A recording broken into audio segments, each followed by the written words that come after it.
नमस्कार। तो शाम के 6 बजने वाले हैं, यानी कि वक्त है खबर 1 मिनट का। हर एक बड़ी खबर का पूरा विश्लेषण, पूरी जानकारी सिर्फ 1 मिनट में। तो ये खबरें आपको दिखाएंगे, लेकिन उससे पहले बड़ी खबर आ रही है। शर्जील उस्मानी पर कार्रवाई की मांग हुई है। महाराष्ट्र बीजेपी अध्यक्ष ने मांग की है। मुख्यमंत्री योगी को चंद्रकांत पाटिल ने बाकायदा पत्र लिखा है और कहा है कि शर्जील उस्मान ने जिस तरह से धर्म विरोधी टिप्पणी की है तो उस पर कार्रवाई की जानी चाहिए। शर्जील ने 30 जनवरी को विवादित बयान दिया था, पुणे के एल्गार परिषद में बयान दिया था और हिंदू समाज के लिए अभद्र टिप्पणी इस दौरान उन्होंने की थी। तो आजमगढ़ के सिधारी के दरअसल रहने वाला है शर्जील उस्मानी, इसलिए मुख्यमंत्री योगी आदित्यनाथ से ये मांग की गई है कि शर्जील उस्मानी के खिलाफ कार्रवाई की जाए। तो अलीगढ़ मुस्लिम विश्वविद्यालय का पूर्व छात्र शर्जील उस्मानी रहा है। तो दरअसल महाराष्ट्र में एक कार्यक्रम के दौरान हिंदू समाज को लेकर अभद्र टिप्पणी की थी। तो ऐसे में महाराष्ट्र बीजेपी अध्यक्ष ने कार्रवाई की मांग उठाई है। पूरे देश में इतनी बड़ी संख्या में है, महाराष्ट्र में है, और कोई एक लड़का आकर बोल के जाता है, तो क्या सरकार की ये कल्पना है कि समाज स्वयं होकर एक्शन करे? मतलब 5 दिन से कोई कानूनी कार्रवाई नहीं हो रही, हम कानून के बाहर कोई कार्रवाई मांग ही नहीं रहे।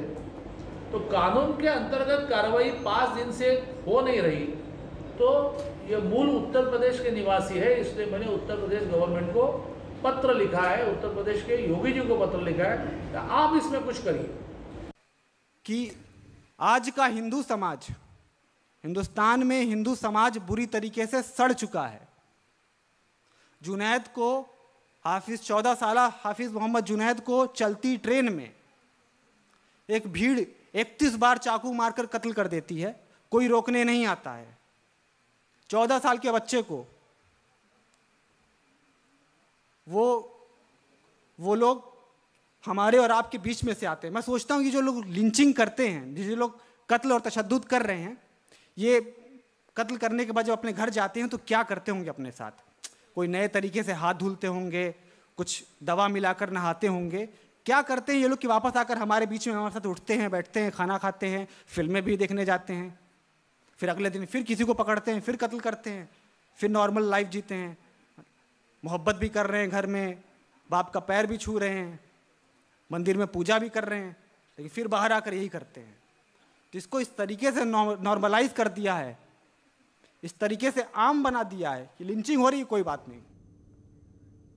तो ये शर्जील उस्मानी का वो बयान, और उनके बयान को देखकर ऐसे लग रहा है कि जैसे हर तरफ बस लिंचिंग ही लिंचिंग है। अमित राय हमारे सहयोगी हमारे साथ जुड़ चुके हैं।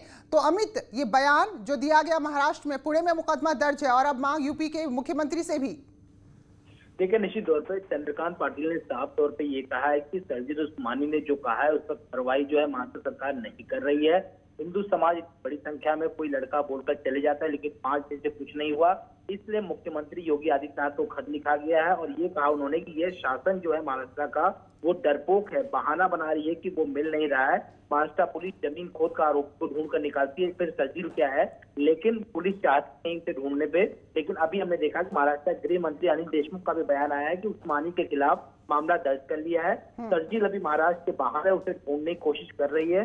यूपी, बिहार, गुजरात कहाँ ये पुलिस को पता नहीं है। अगर सही इलाका पता चल जाए कि आखिरकार शर्जील कहाँ है तो महाराष्ट्र पुलिस वहां जाकर जो है उसे गिरफ्तार करेगी। तो कहीं न कहीं जो है आरोप प्रत्यारोप का दौर चल रहा है और अब मुख्यमंत्री योगी आदित्यनाथ जो है इस बीच में हस्तक्षेप करने की मांग महाराष्ट्र बीजेपी के नेताओं ने की है। बिल्कुल, वाकई में जो ये बयान है इसे कहीं से भी जायज नहीं ठहराया जा सकता, क्योंकि जो कट्टरवादी कुछ लोग होते हैं तो कुछ ही संख्या में होते हैं, लेकिन पूरे समाज पर यहाँ उंगली उठाई थी शर्जील ने, जिसको लेकर अब मुकदमा दर्ज करने की मांग हो रही है। शुक्रिया अमित आपका जानकारी के लिए। और एक और बड़ी खबर है, किसान आंदोलन भारत में चल रहा है और विदेशों से भी उसको लेकर ट्वीट हो रहे हैं। तो ऐसा एक ट्वीट किया था pop star, pop singer Rihanna ने, जिस पर मुख्यमंत्री ने जवाब दिया है और लिखा है, भारत को अस्थिर करने में विदेशी ताकतें लगी हैं जो बिल्कुल भी कामयाब नहीं होंगी। तो रिहाना, जो कि पॉप गायिका है जानी मानी, उन्होंने ट्वीट किया था कि जो किसान आंदोलन हो रहा है उस पर कोई ध्यान क्यों नहीं दे रहा। तो उन्होंने जो भी बातें लिखी हैं तो उस पर विदेश मंत्रालय पहले ही कड़ाई से जवाब दे चुका है कि भाई जब तक आपको तथ्य पता ना हो तब तक आप किसी बात को यूं ही ना लिखें। और मुख्यमंत्री ने भी ट्वीट किया है, तो ट्वीट आपको दिखाते हैं जो मुख्यमंत्री योगी आदित्यनाथ ने रिहाना के ट्वीट के बाद किया है। ये ट्वीट है मुख्यमंत्री योगी आदित्यनाथ का, जिन्होंने लिखा है, निहित स्वार्थों के चलते देश के अंदर या विदेशी शक्तियों द्वारा दुष्प्रचार प्रोपेगेंडा फैलाकर राष्ट्र को अस्थिर करने हेतु किया गया काम भारत को स्वीकार नहीं होगा। तो ये ट्वीट है जिसमें बिल्कुल साफ कह दिया है कि जो अंदर की ताकतें हैं या विदेशी शक्तियां हैं जो दुष्प्रचार कर रही हैं, प्रोपेगेंडा फैला रही हैं, राष्ट्र को अस्थिर कर रही हैं, ऐसा कोई भी कृत्य भारत स्वीकार नहीं करेगा। हम सभी भारतवासी एक साथ हैं और अपने देश के साथ खड़े हैं। तो विदेश मंत्रालय पहले ही कह चुका है कि कोई भी अगर आपको बात रखनी है तो कम से कम उससे पहले तथ्यों को तो परख लें। कड़ा जवाब पहले विदेश मंत्रालय की तरफ से ऑफिशियली दिया जा चुका है और उसके बाद मुख्यमंत्री ने भी कहा है कि राष्ट्र को अस्थिर करने की जो भी ताकतें हैं, चाहे देशी हो या विदेशी हो, उन्हें कतई स्वीकार नहीं किया जाएगा।